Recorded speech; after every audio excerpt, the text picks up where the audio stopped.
আল্লাহর নবী বিশ্ব নবী রাহমাতুল লিল আলামিন তার হুজরার মধ্যে বসে আছেন। আল্লাহ রাসূলের সামনে অগণিত সাহাবীরা বসা। সাইয়েদনা আবু বকরের মতো সাহাবী, সাইয়েদনা ওমর ইবনুল খাত্তাব রাদিয়াল্লাহু তাআলা আনহুর মতো সাহাবী, বড় বড় জলিল ও কদর সাহাবীরা বসে আছেন। হঠাৎ করে একজন বৃদ্ধ মহিলা ঢুকলেন আল্লাহ রাসূলের হুজরায়। কি মহিলা? একজন বৃদ্ধ মহিলা ঢুকলেন। ওই বৃদ্ধ মহিলাকে দেখার সাথে সাথে আল্লাহর নবী দাঁড়ায় গেলেন। সুবহানাল্লাহ বলবেন না? একজন বৃদ্ধ মহিলাকে দেখার সাথে সাথে আল্লাহর নবী দাঁড়ায় গেলেন। শুধু আল্লাহ রাসূল দাঁড়ায় যান নাই, আল্লাহ রাসূলের চাদর মোবারক ওই বৃদ্ধ মহিলার জন্য বিছিয়ে দিলেন। সুবহানাল্লাহ বলবেন না? আল্লাহর নবী ওই বৃদ্ধ মহিলার জন্য তার চাদর মোবারক বিছিয়ে দিলেন। যখন চাদর মোবারক বিছিয়ে দিলেন, ওই মহিলা চাদর উপরে বসলেন। চাদরের উপরে বসার সাথে সাথে আল্লাহর নবী তার সামনে এগিয়ে গেলেন। আল্লাহর নবী এগিয়ে গিয়ে ওই বৃদ্ধ মহিলা যেন আল্লাহর নবীকে কি বলবেন, আল্লাহ রাসূল তার কান মোবারক তার মুখের দিকে আগায় দিলেন। ওই বৃদ্ধ মহিলাকে বলে, আপনাকে এদিকে আসতে হবে না, আমি নিজে যাচ্ছি। আল্লাহ রাসূল বিশ্ব নবী রাহমাতুল লিল আলামিন ওই বৃদ্ধ মহিলার মুখের কাছে তার কান আগায় দিলেন। কান এগিয়ে দিয়ে বললেন, বলুন আপনি আমার কাছে কি বলবেন। অনেকক্ষণ পর্যন্ত বৃদ্ধ মহিলা আল্লাহ রাসূলের সাথে কথোপকথন করলেন, কথা বললেন। যখন কথা শেষ হয়ে গেল, অনেকক্ষণ পরে বৃদ্ধ মহিলা চলে গেলেন। সাহাবায়ে কেরাম অবাক হয়ে গেলেন। এই বৃদ্ধ মহিলার সম্মানে আল্লাহ রাসূল বিশ্ব নবী দাঁড়ায় গেলেন। এই মহিলা কি? সাহাবীদের জানার একটা কৌতূহল হলো।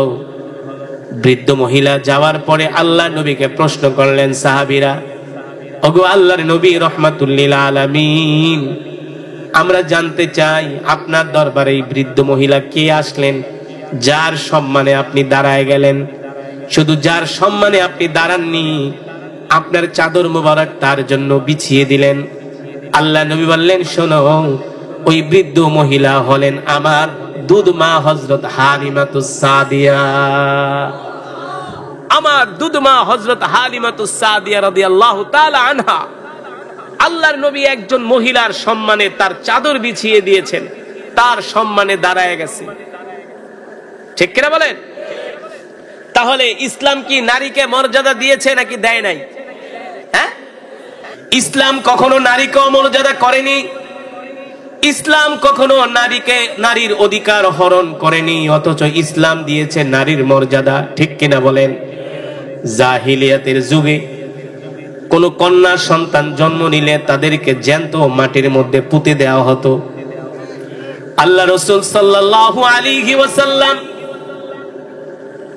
মক্কাবাসীদেরকে সতর্ক করলেন, সাবধান, তোমরা কোন কন্যা সন্তান জন্ম নিলে তাদেরকে মাটির ভিতরে পুঁতে দিবে না। তোমরা তাদেরকে লালন পালন করো, পড়াশোনা করাও, ভরণ পোষণ দাও। আল্লাহ রাসূল এটাও বলেছেন, কারো যদি একটা কন্যা সন্তান থাকে, দুইটা কন্যা সন্তান থাকে, তিনটা কন্যা সন্তান থাকে, এই তিনজন কন্যা সন্তানকে যদি একজন বাবা সত্যিকার অর্থে ধর্মীয় শিক্ষায় শিক্ষিত করে পড়াশোনা করি, পর্দার মধ্যে রেখে যদি কোনো বাবা তিনজন কন্যাকে বিয়ে দিয়ে দেয়, তার ইন্তেকালের পরে আল্লাহ তাআলা তাকে বিনা হিসাবে জান্নাতের ফয়সালা করে দেয়। এই জায়গায় কি আল্লাহ তাআলা নারীদের অধিকার দেয় নাই? আগে যেই নারীদেরকে জ্যান্ত মাটির মধ্যে পুঁতে দেওয়া হতো, আল্লাহ রাসূল বলেছেন, কারো যদি তিনটা কন্যা সন্তান থাকে, তাদেরকে যদি পর্দা পশিদা ভাবে ধর্মীয় শিক্ষায় শিক্ষিত করে যদি তাদেরকে বিবাহের ব্যবস্থা করে, নিঃসন্দেহে ওই বাবা জান্নাতি বাবা। সুবহানাল্লাহ বলে। একজন সাহাবী বললেন, আল্লাহ রাসূল, যদি দুইটা কন্যা সন্তান হয়? আল্লাহ নবী বললেন, দুইটা কন্যা সন্তান হলেও সে জান্নাতি। আরেকজন সাহাবী এসে বললেন, ওগো আল্লাহর নবী, যদি একটা কন্যা সন্তানের বাবা হয়? আল্লাহ নবী বললেন, যদি একটা কন্যা সন্তানের বাবা হয়, যদি একটা কন্যা সন্তানকে পড়াশোনা করায়া পর্দার মধ্যে রেখে যদি তাকে বিবাহ দেয়, একটা কন্যা সন্তানকে ধর্মীয় অনুশাসন মেনে যদি তাকে বড় করে একজন ভালো ছেলের হাতে উঠিয়ে দেওয়া হয়, তার ইন্তেকালের পরেও আল্লাহ তাআলা তাকে জান্নাত দিবেন। সুবহানাল্লাহ। শুধু এখানেই শেষ নয়, আল্লাহর বান্দারা, আল্লাহর নবী বিশ্ব নবী রাহমাতুল লিল আলামিন বিদায় হজের ভাষণে আলাদা করে আল্লাহর নবী নারীদের সম্বন্ধে বক্তব্য দিয়েছেন যে আজ থেকে তোমরা নারীদেরকে সম্মান করবা, নারীদেরকে ভালোবাসবা, নারীদেরকে তোমরা শ্রদ্ধা করবা। নারীরা হলো মায়ের জাত, ঠিক কিনা বলেন?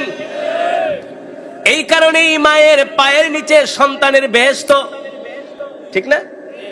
মায়ের পায়ের নিচে সন্তানের বেহেশত।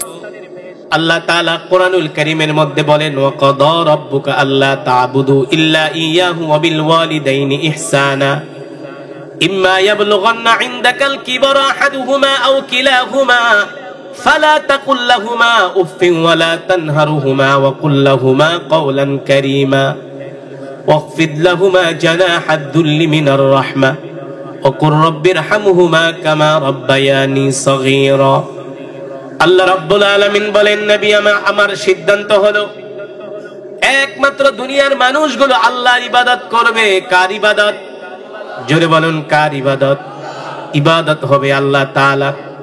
আল্লাহ তাআলা বলেন একমাত্র আমার ইবাদত করবে, এটা হলো আমার আল্লাহ তাআলার সিদ্ধান্ত। আর আমার ইবাদতের পরে তোমরা তোমাদের মা বাবার সাথে উত্তম আচরণ করবা। কার সাথে? মা বাবার সাথে। এখানে মায়ের কথা আগে আনা হয়েছে। একজন সাহাবী এসে আল্লাহর নবীকে বললেন, ওগো আল্লাহর রাসূল, আমার প্রতি কার হক বেশি?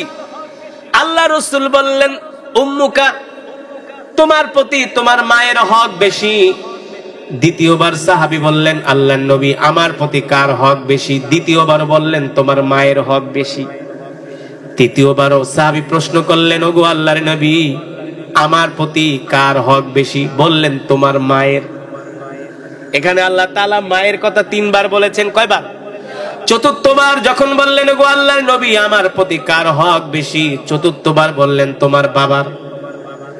তাহলে বলেন, ইসলাম নারীকে মর্যাদা দিয়েছে কি দিয়েছে না? কথা বলেন, সম্মান দিয়েছে কি দিয়েছে না? শুধু এখানেই শেষ নয়, আল্লাহর নবী বিশ্ব নবী রাহমাতুল লিল আলামিন, আল্লাহর নবী বিশ্ব নবী রাহমাতুল লিল আলামিন তার হুজরার মধ্যে বসে আছেন। আল্লাহ রাসূলের সামনে অগণিত সাহাবীরা বসা। সাইয়েদনা আবু বকরের মতো সাহাবী, সাইয়েদনা ওমর ইবনুল খাত্তাব রাদিয়াল্লাহু তাআলা আনহুর মতো সাহাবী, বড় বড় জলিল ও কদর সাহাবীরা বসে আছেন। হঠাৎ করে একজন বৃদ্ধ মহিলা ঢুকলেন আল্লাহ রাসূলের হুজরায়। কি মহিলা? একজন বৃদ্ধ মহিলা ঢুকলেন। ওই বৃদ্ধ মহিলাকে দেখার সাথে সাথে আল্লাহর নবী দাঁড়ায় গেলেন। সুবহানাল্লাহ বলবেন না? একজন বৃদ্ধ মহিলাকে দেখার সাথে সাথে আল্লাহর নবী দাঁড়ায় গেলেন। শুধু আল্লাহ রাসূল দাঁড়ায় যান নাই, আল্লাহ রাসূলের চাদর মোবারক ওই বৃদ্ধ মহিলার জন্য বিছিয়ে দিলেন। সুবহানাল্লাহ বলবেন না? আল্লাহর নবী ওই বৃদ্ধ মহিলার জন্য তার চাদর মোবারক বিছিয়ে দিলেন। যখন চাদর মোবারক বিছিয়ে দিলেন, ওই মহিলা চাদর উপরে বসলেন। চাদরের উপরে বসার সাথে সাথে আল্লাহর নবী তার সামনে এগিয়ে গেলেন। আল্লাহর নবী এগিয়ে গিয়ে ওই বৃদ্ধ মহিলা যেন আল্লাহর নবীকে কি বলবেন, আল্লাহ রাসূল তার কান মোবারক তার মুখের দিকে আগায় দিলেন। ওই বৃদ্ধ মহিলাকে বলে, আপনাকে এদিকে আসতে হবে না, আমি নিজে যাচ্ছি। আল্লাহ রাসূল বিশ্ব নবী রাহমাতুল লিল আলামিন ওই বৃদ্ধ মহিলার মুখের কাছে তার কান আগায় দিলেন। কান এগিয়ে দিয়ে বললেন, বলুন আপনি আমার কাছে কি বলবেন। অনেকক্ষণ পর্যন্ত বৃদ্ধ মহিলা আল্লাহ রাসূলের সাথে কথোপকথন করলেন, কথা বললেন। যখন কথা শেষ হয়ে গেল, অনেকক্ষণ পরে বৃদ্ধ মহিলা চলে গেলেন। সাহাবায়ে কেরাম অবাক হয়ে গেলেন। এই বৃদ্ধ মহিলার সম্মানে আল্লাহ রাসূল বিশ্ব নবী দাঁড়ায় গেলেন। এই মহিলা কি? সাহাবীদের জানার একটা কৌতূহল হলো। বৃদ্ধ মহিলা যাওয়ার পরে আল্লাহ নবীকে প্রশ্ন করলেন, সাহাবীরা ওগো আল্লাহর নবী রাহমাতুল লিল আলামিন, আমরা জানতে চাই আপনার দরবারে এই বৃদ্ধ মহিলা কে আসলেন, যার সম্মানে আপনি দাঁড়ায় গেলেন?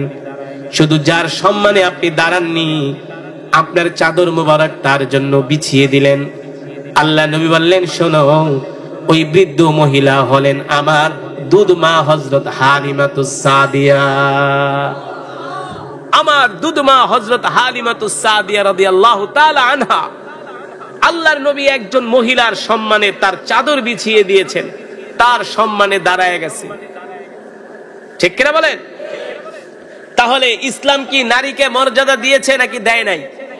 হ্যাঁ, আল্লাহ রাব্বুল আলামিন সে কথাই কোরআনুল কারীমের মধ্যে বলছেন, নবী দুনিয়ার মানুষদেরকে বলে দেন, আমি আল্লাহ খুঁটিবিহীন তাদের মাথার উপরে 7টা আসমান বানাইছি। ঠিক কিনা বলেন? আমি আল্লাহ শুধু 7টা আসমান বানাই নাই, দুনিয়ার মানুষদেরকে আসমানের দিকে তাকায়া দেখতে বলেন, আমার আসমানের মধ্যে কোনো এক জায়গা দিয়ে কোনো ফুটা ফাটা নাই, আছে? কিয়ামত পর্যন্ত এই আসমান খসে পড়বে না, ধসে পড়বে না। ঠিক কিনা বলেন? তবে হ্যাঁ, ইয়াউমা নাতউইস সামাআ কাতাইয়িস সিজিল্লি লিল কুতুব কামা বাদানা আউওয়ালা খালকিন নুঈদুহু ওয়া'দান আলাইনা ইন্না কুন্না ফাইলিন। আল্লাহ রাব্বুল আলামিন বলেন, নবী আমি আল্লাহ যখন কিয়ামত কায়েম করব, তখন আমি আল্লাহ এই 7টা আসমানকে একত্রে কাগজের মতো পেঁচিয়ে তাদেরকে ছুরি মারব। 7টা আসমান ধ্বংস হয়ে যাবে। ঠিক কিনা বলেন? কিন্তু পৃথিবীর কোন রাজা বাদশাহ আমার এই আসমানের ধারে কাছেও আসতে পারবে? আল্লাহ রাব্বুল আলামিন কোরআনুল কারীমের মধ্যে বলছেন, নবী আমি আল্লাহ শুধু 7টা আসমান বানাই নাই, দুনিয়ার মানুষদেরকে সমুদ্রের দিকে তাকায়া দেখতে বলেন, আমি আল্লাহ কত বিশাল বিশাল সমুদ্র বানাইছি। এই যে বঙ্গোপসাগর, যার কোনো কুল কিনারা আজ পর্যন্ত কেউ বের করতে পারে নাই, পারছে? এত বড় বঙ্গোপসাগর কে কাটাইলো? এত বড় বঙ্গোপসাগর কে কাটায় দিল? হালাকু খান, ভুট্টো খান, চেঙ্গিস খান, শেখ মুজিব, এরশাদ, অগো 14 গোষ্ঠীর ক্ষমতা আছে, জিয়াউর রহমান। আপনাদের কাছে একটা প্রশ্ন, বাংলাদেশে খাল খনন করতে দিলে রাজনীতি নেতারা চুরি করে সব খায়া ফেলায়। যদি আল্লাহ বলতো ঠিক আছে আমি তোমাদেরকে একটা সাগর কাটার টেন্ডার দিলাম, দেখতেন মাটি শুদ্ধা খায়া ফেলাইতো। হ্যাঁ, এই যে আল্লাহ তাআলা বিশাল এক বঙ্গোপসাগর বানাইছে, যার কোনো কুল কিনারা নাই। শুধু বঙ্গোপসাগর নয়, ওই সমুদ্রের মধ্যে আল্লাহ তাআলা বিভিন্ন প্রজাতির মাছের ব্যবস্থা করেছেন। বঙ্গোপসাগর থেকে প্রতিদিন মিলিয়ন মিলিয়ন বিলিয়ন বিলিয়ন ডলারের মাছ ধরা হয়। জেলেরা, তোমাদেরকে প্রশ্ন করি, এই মাছগুলো কোন সরকার প্রধান ছেড়ে দিছে? কে দিয়েছেন? জোরে বলেন। আল্লাহ তাআলা বলেন, নবী আমি আল্লাহ শুধু সমুদ্রই বানাই নাই, সমুদ্রের মধ্যে আমার বান্দার জন্য মাছের ব্যবস্থা করেছি। সুবহানাল্লাহ বলবেন না? আরো জোরে বলেন সুবহানাল্লাহ। আরে সমুদ্রের কথা বাদই দিলাম, আমি আস্তে আস্তে দেখলাম চতুর্পাশে শুধু তরকারির গাছ, বেগুন গাছ, ভেন্ডি গাছ, কত ধরনের শাক সবজি। এই যে মাটির নিচ থেকে শাক সবজিগুলো উঠে, বেগুনগুলো উঠে, ভেন্ডিগুলো ওঠে, আপনি যদি 100 হাত মাটির নিচেও যান একটা ভেন্ডি খুঁজে পাবেন না। তাহলে এই গাছ থেকে ভেন্ডির ব্যবস্থা করে কে? বেগুনের ব্যবস্থা করে কে? আল্লাহ তাআলা বলেন, নবী আমি আল্লাহ শুধু দুনিয়ার মানুষদেরকে এত রিজিক দিয়াই শেষ করে দেই নাই। ওয়াদাল্লাহু আল্লাযীনা আমানু মিনকুম ওয়া আমিলুস সালিহাতি লা ইস্তাখলিফান্নাহুম ফিল আরদ কামা ইস্তাখলাফাল্লাযীনা মিন ক্বাবলিহিম। আল্লাহ রাব্বুল আলামিন বলেন, হে দুনিয়ার মানুষ, আমি আল্লাহ তোমাদের সাথে ওয়াদা করলাম, আমি আল্লাহ তোমাদেরকে এত নেয়ামত দিয়েছি, এত কিছু দিয়েছি। শুধু এত নেয়ামত না, আমি আল্লাহ তোমাদের হাতের মধ্যে আমি আল্লাহ সারা পৃথিবীর ক্ষমতাও তুলে দিব, যদি তোমরা কিনা ঈমানদার হও, সত্যবাদী হও। ঠিক কিনা বলে? এখন আপনাদের কাছে আমার প্রশ্ন, বাংলাদেশে প্রায় 18 কোটি মুসলমান আছে, এই 18 কোটি মুসলমান কি ঈমানদার? সব হলো গরু খাওয়া মুসলমান। কথা কানা, সব হলো সুদখোর ঘুষখোর মুসলমান। সমাজের 100-র মধ্যে 3% মানুষও ঠিক মতো নামাজ পড়ে না। এই যে রমজান মাস আসছিল, মোটামুটি ভালোই 1 মাস নামাজ কালাম পড়ছি, রমজানও শেষ, মাগারের নামাজও শেষ, টুপিও শেষ, খোঁচা খোঁচা দাড়িও রাখছিল। এই সমাজের মধ্যে এমন কিছু মুসলমান আছে, ওরা বছরে 1 মাস নামাজ পড়ে আর রোজা রাখে। অথচ আল্লাহ তাআলা কোরআনুল কারীমের মধ্যে কি বলছেন?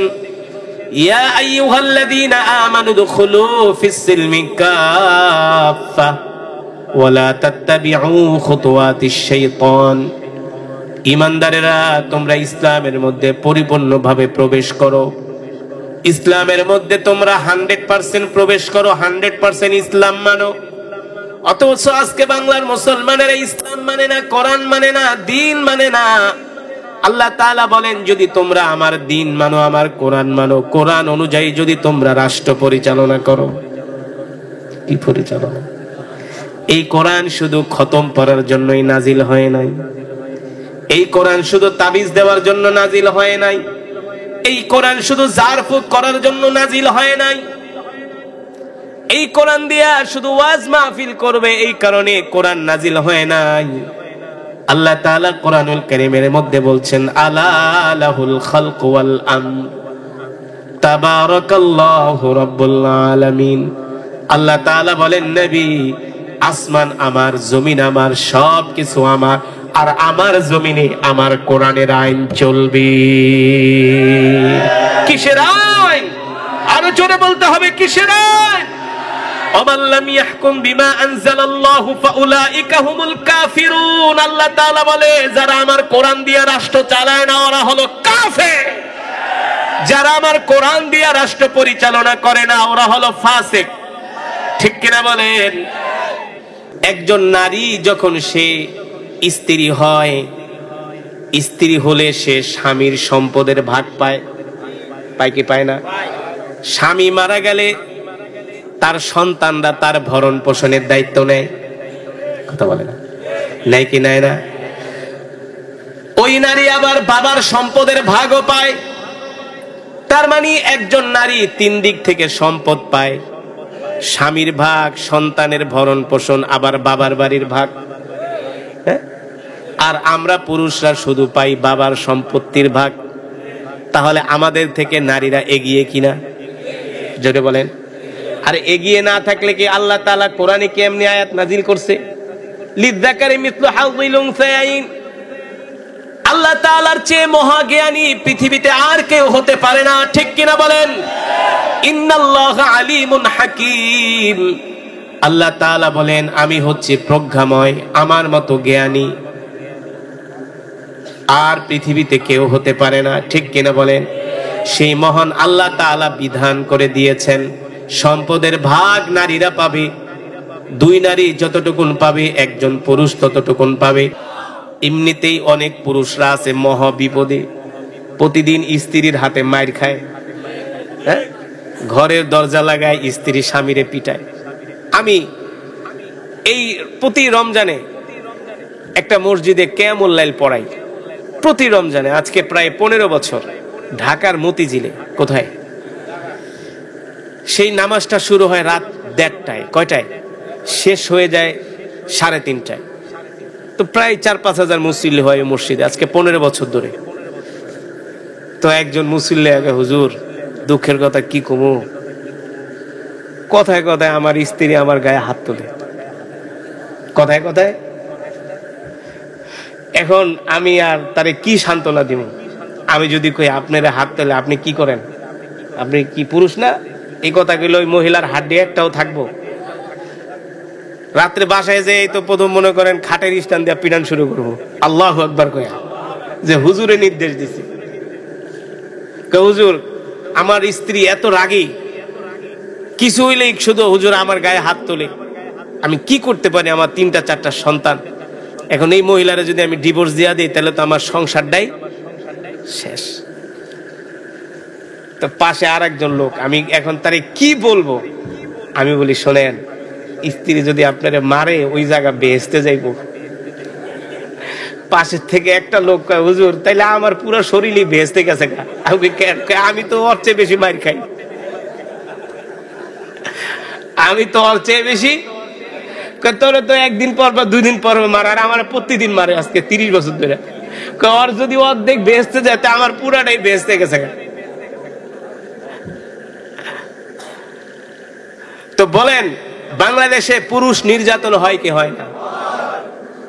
পুরুষরা সেই দেখবেন, এই চট্টগ্রামের মাছ বাজার আছে না, সমুদ্র থেকে মাছ উঠায়, রাত 3টা বাজে বড় বড় বোঝা পুরুষরা মাথায় নিয়ে প্রায় রাত 3টা থেকে দুপুর 12টা পর্যন্ত বোঝা টানে ফিশারি ঘাটে। তো মহিলাদের কি এভাবে সম্ভব? এভাবে কাজ করা সম্ভব? জোরে বলেন। তাইলে মহিলারা তোমরা কিভাবে পুরুষের সমান অধিকার চাও?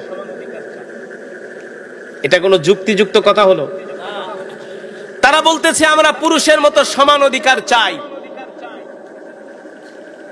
শুধু এখানেই শেষ নয়, আল্লাহ তাআলা কোরআনুল কারীমের মধ্যে বলছেন মাসনা ওয়া সুলাসা ওয়া রুবা, একজন পুরুষ 4টা পর্যন্ত বিয়ে করতে পারবে। কয়টা? কয়টা? এটা কি আমার কথা? কোন নবীর কথা? কার কথা? আল্লাহ তাআলা জানে না যে পুরুষের কয়টা বউ লাগবে? আপনাকে আমাকে সৃষ্টি করেছেন কে? কে? আল্লাহ তাআলা। আল্লাহ তাআলা কি তার বান্দার খাসলত স্বভাব সম্বন্ধে জানে না? আপনি আপনার ছেলের স্বভাব চরিত্র সম্বন্ধে জানেন কি জানেন না? কথা কয় না। তো আপনি বাবা হয়ে যদি জানেন, তাহলে যে মাওলা আমাদেরকে সৃষ্টি করছে সে কি জানে না যে বান্দার কি দরকার হইতে পারে? এই কারণে আল্লাহ তাআলা কোরআনুল কারীমের মধ্যে বলছেন মাসনা ওয়া সুলাসা ওয়া রুবা, তোমরা 1টা 2টা 3টা 4টা পর্যন্ত বিবাহ করার অনুমতি তোমাদেরকে দেয়া হয়েছে, যদি তোমরা হক আদায় করতে পারো। ঠিক কিনা? যদি তোমরা সমান অধিকার দিতে পারো তাহলে 4টা পর্যন্ত তোমরা বিয়ে করতে পারবে। না, পুরুষদের 4টা বিয়ে করার এই আইন করা যাবে না। একজন পুরুষ 4টা বিয়ে করতে পারবে এই আইন করা যাবে না। এই আইন বাদ দিতে হবে। কেন? এই আইন এই কারণে বাদ দিতে হবে, পুরুষরা নাকি মহিলাদের উপর অত্যাচার করে। নাউজুবিল্লাহ বলে। পুরুষরা যদি মহিলাদের উপর অত্যাচার করত তাহলে এই বাংলাদেশে একটা মহিলার সংসারও টিকত না। তারা আইন করতে চায় একজন পুরুষ যাতে একাধিক বিয়ে করতে না পারে, এই কারণে ডিজিটালাইজেশন করা হোক। একজন পুরুষ বিয়ে করতে গেলেই যাতে তার পুরো ডকুমেন্টসটা ডিজিটাল ভাবে কম্পিউটারে থাকে যে সে কয়টা বিয়ে করতে চাচ্ছে।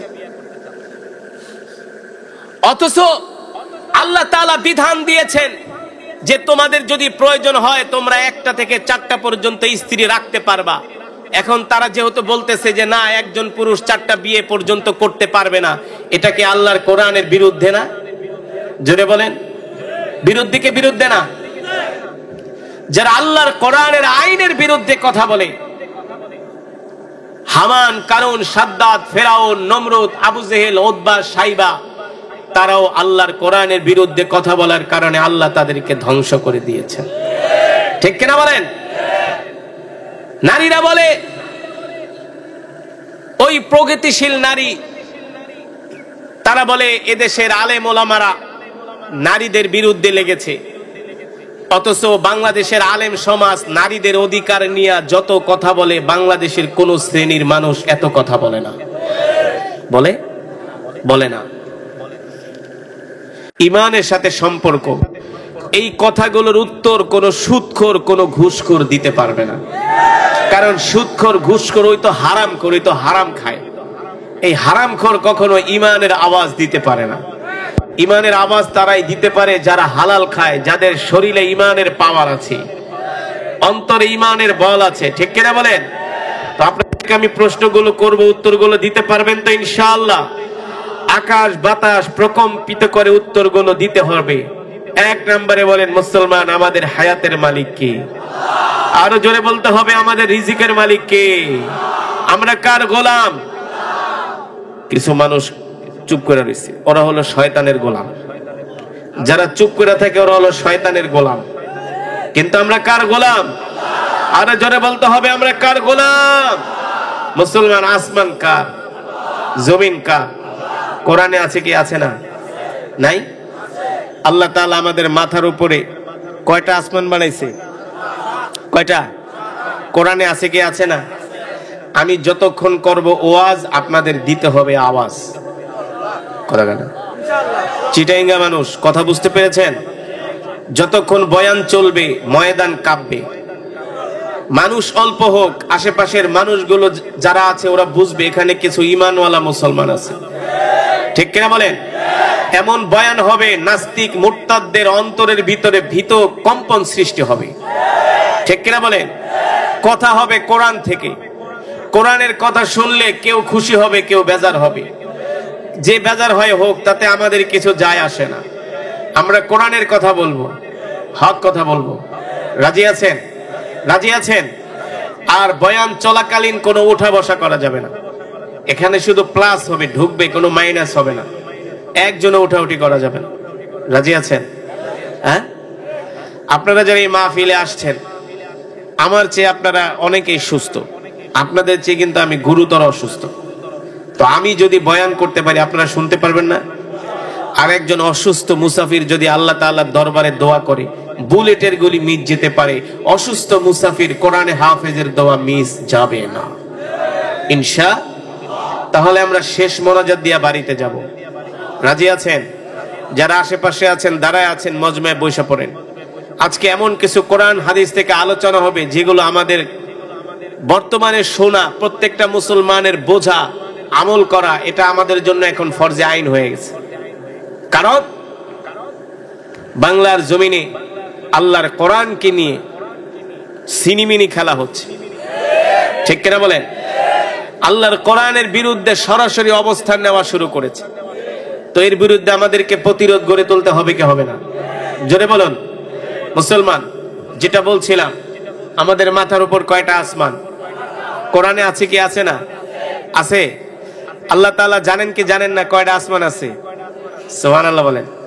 এই আসমান বানিয়েছেন, হ্যাঁ, সেই রব কোরআনে বলছেন, আল্লাযী খালাকা সাবআ সামাওয়াতিন তিবাকা মা তারা ফি খালকির রহমানি মিন তাফাউত ফারজি'ল বাসারা হাল তারা মিন ফুতুর। নবী, আপনি দুনিয়ার অবিশ্বাসীদেরকে, নাফরমানদেরকে, জালেমদেরকে, অকৃতজ্ঞদেরকে আপনি বলেন, আসমানের দিকে তাদেরকে তাকাইতে বলেন, আমি আল্লাহ একটা, দুইটা, তিনটা, চারটা, পাঁচটা, ছয়টা না 7টা আসমান বানাইছি।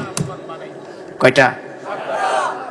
এই 7টা আসমান বানাইতে আল্লাহ তাআলা মিলিয়ন মিলিয়ন বিলিয়ন বিলিয়ন খুঁটি ব্যবহার করেছে। কথা বলে কেন? কথার উত্তর দিতে হবে। আল্লাহ তাআলা মিলিয়ন মিলিয়ন পিলার বানাইছে আসমানগুলো ধরে রাখার জন্য। হ্যাঁ, এই যে আপনারা যে প্যান্ডেলে বসছেন, এই প্যান্ডেল বানাইতে কতগুলা বাঁশ দিয়ে 17 হান বাঁশ লাগছে খুঁটি দিতে। এই বাঁশগুলো যদি না থাকে, প্যান্ডেল থাকবে? আপনাদের মাথার উপরে পড়বে। ঠিক কিনা বলেন? তো আমাদের মাথার উপরে যে আল্লাহ তাআলা খুঁটিবিহীন 7টা আসমান বানাইলে, আসমান পড়ে না কেন? কেন পড়ে না? এটা আল্লাহ তাআলার ক্ষমতা, আল্লাহ তাআলার কুদরত। ঠিক কিনা বলেন? আপনারা প্রস্তুত থাকবেন। আমরা আল্লাহর কোরআনের বিধানের জন্য, আল্লাহর কোরআনের বিধান তো দূরের কথা, একটা কোরআনের নক্তা, জের, জবর, পেশের পরিবর্তন করার ক্ষমতা কারো নাই। মাশাআল্লাহ। আল্লাহ তাআলা সকলকে কবুল করুন বলে আমিন।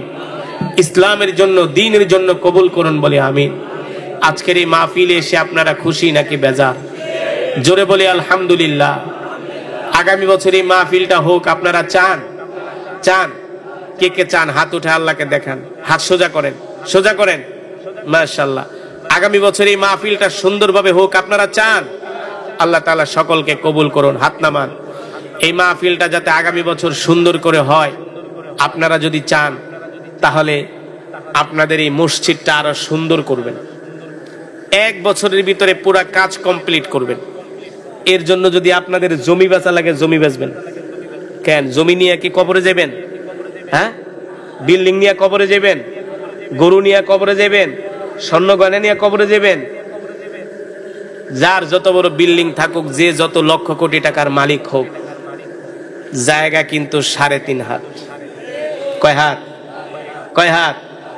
জায়গা কিন্তু, আর কাফনের কাপড়ও 3.5 হাত, আর একটা কসকো সাবান, আর একটু গরম বড়ই পাতা, নাকি আর কিছু নিয়ে যেতে পারবো না।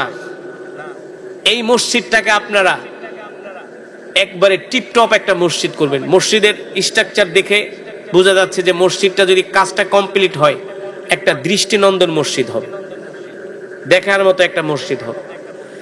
আপনার ঘরের চেয়ে মসজিদ আগে সুন্দর হবে। আরে মসজিদে গ্লাস নাই, আপনি আপনার ঘরে গ্লাস লাগাইছেন কেন? আগে আপনার ঘরের গ্লাসের আগে মসজিদের গ্লাস লাগাইবেন।